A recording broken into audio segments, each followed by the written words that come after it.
everyone for coming here today for there's always a special ceremony, which is the bestowing of the Legion of Honor, which is made especially special because it is the French National Day, or Bastille Day. I quickly want to just thank some of our guests who are here today. Secretary of Veterans Affairs, Francisco Reina, World War II Foundation President Tim Gray. We're lucky to have the Consul Generals of both the United Kingdom and Canada with us today, as well as U.S. Coast Guard Captain Eric Doucette. So thank you much for being with us today. We're going to get right into the speakers because we have a few people who are going to speak today before Consul General Montre gives a formal presentation. So I'd like to introduce our first speaker, which is Tim Gray. He's the president of the World War II Foundation. He's a national award-winning documentary filmmaker, producer, and writer. He's produced and written and directed over 22 documentary films on the personal stories of the World War II generation. And he's going to speak for a few minutes today to give us a little context about the war effort and the generation that fought that war. So thank you, Tim.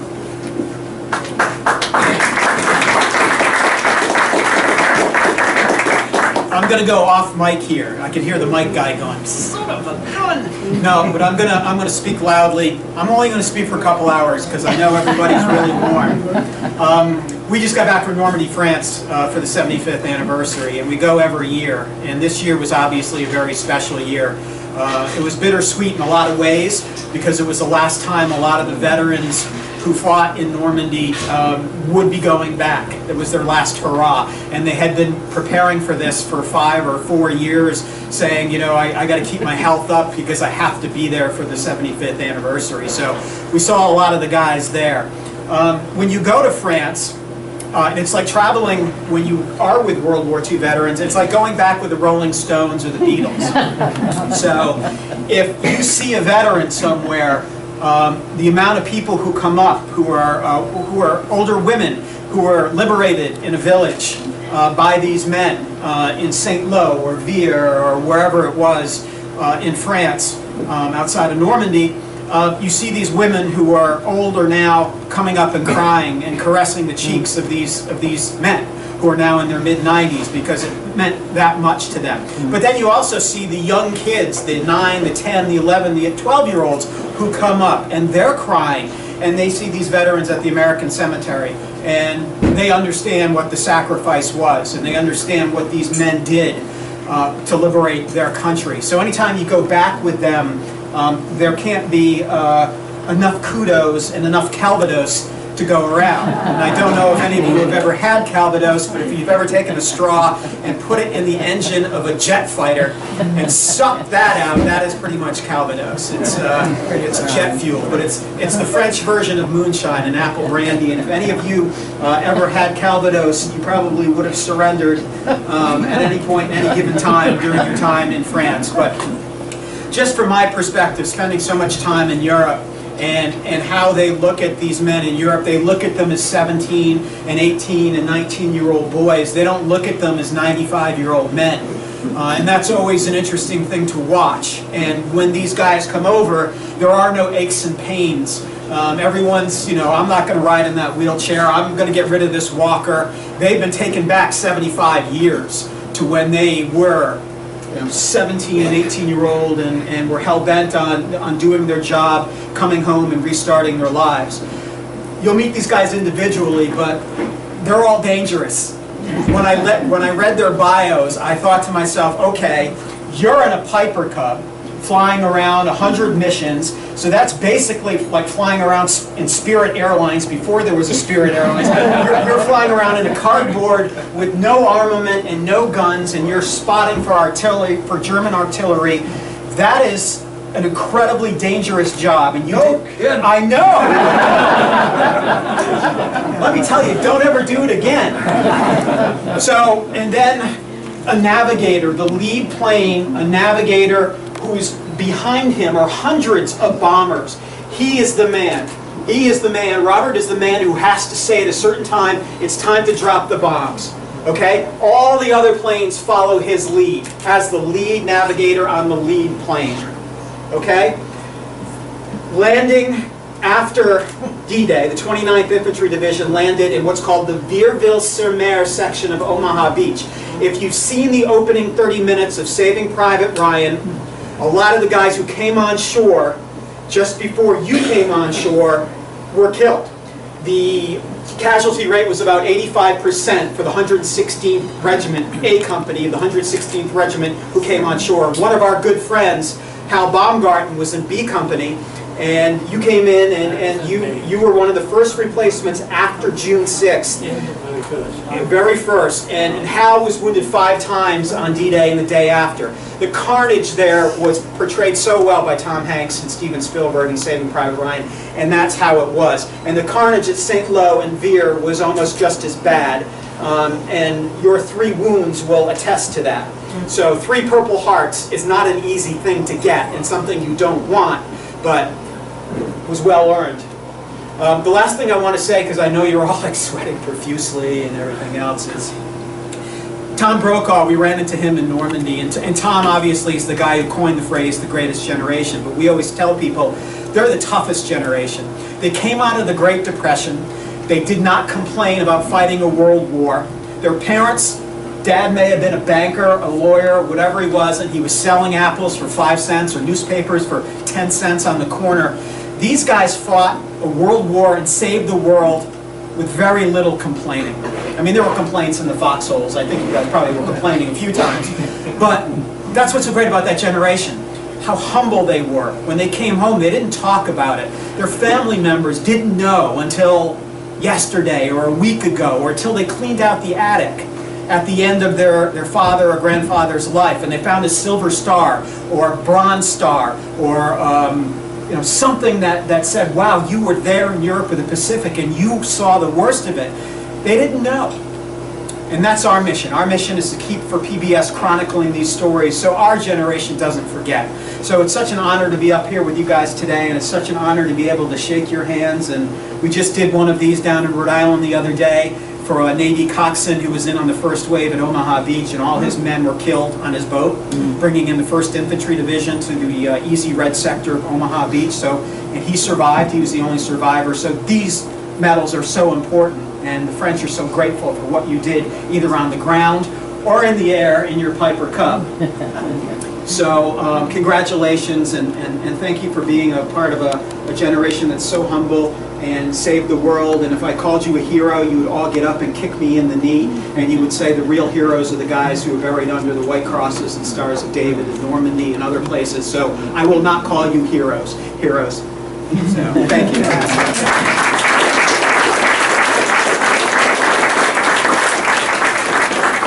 Thank you very much, Sam. Appreciate that. I'd like to introduce our next speaker, which is Secretary of Veterans Affairs for the state of Massachusetts, Francisco Reyna. Francisco Reyna is a Marine and veteran of the Iraq War, where he served as a tank commander and was awarded the Purple Heart for injuries he sustained. In 2011, he was named Commissioner of Veterans Services for the City of Boston, and in 2015 was named Secretary of Veterans Services for the state of Massachusetts by Governor Baker. Thank you, Secretary Reyna. Thank you very much. Tim, I feel that next time you speak and you have a little more energy and enthusiasm about these stories. Councilor Gentleman Trey, thank you very much for opening your doors once again to us, to the veterans community, in the sense of appreciation and focus as together we celebrate Bastille Day. Council Generals, thank you very much for your partnership, all of you all, in the sense of collaboration to both our sister countries, in the sense of connection and some of the missions that we as patriots all look for democracy and opportunity in so many places. To our veterans, thank you so very much, one, for your service, and two, for the opportunity to be recognized. You know, it is a race against time for this generation of veterans and this Consul General, and Consul Generals from France across the country who are in the search for veterans who share the same history of liberating France in a time when it perhaps was not the most easiest task to do. To Richmond, to Charles, and to Robert, thank you so very much for this opportunity. So on behalf of our Governor Charlie Baker and Lieutenant Governor Polito and 350,000 veterans that call Massachusetts home, it is a true privilege to be here to join you all. And if any of you all saw some of the Bastille Day events, perhaps the Consul General too has a flying soldier that might grace us, or not, in today's presence. But you know, it is a true sense of privilege to be with these men today and to hear their stories. You know, the medals which they will be awarded today become an heirloom, attached to a story that gets shared publicly, unlike the medals that perhaps received decades ago, before they return back to our shores. I know that many still carry the burden of those that did not make it home, but their sacrifice, their service, and their resiliency, just as Tim mentioned, upon return home, is what's made their sacrifice and their stories that much more special. Thank you very much, and again, Consul General, thank you for this opportunity. Happy Bastille Day.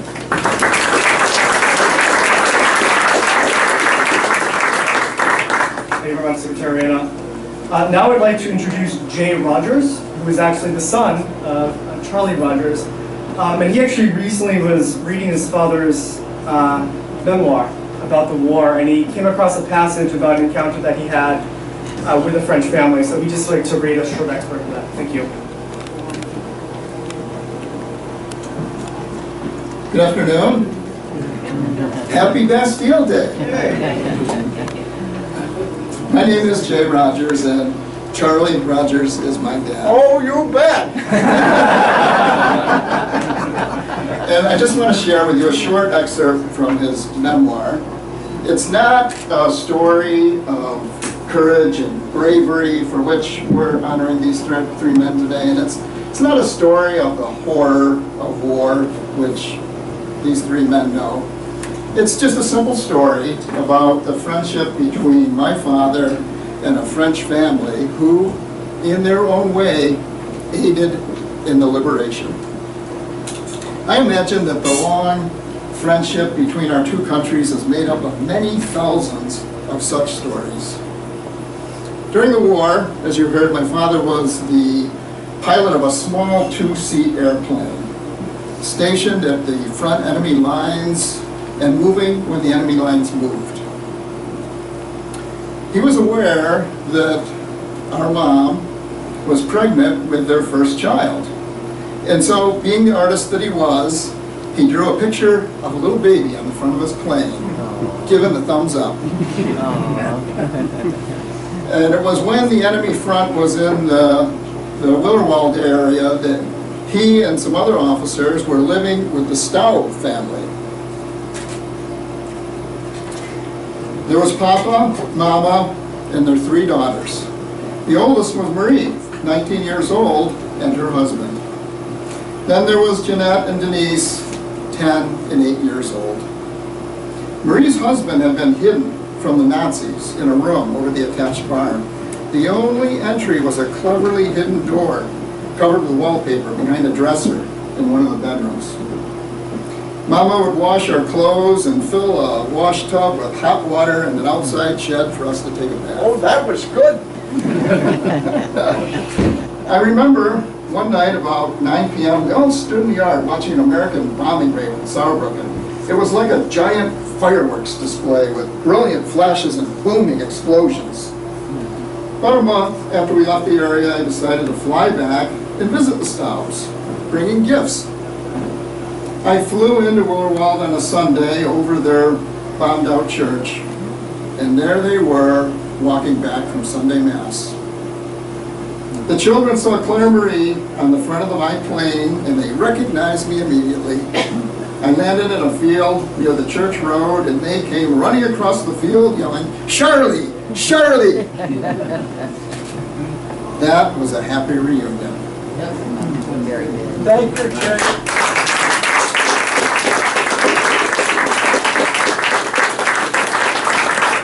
Wonderful memory that I have of those little kids. Oh, we had good and we had the bad.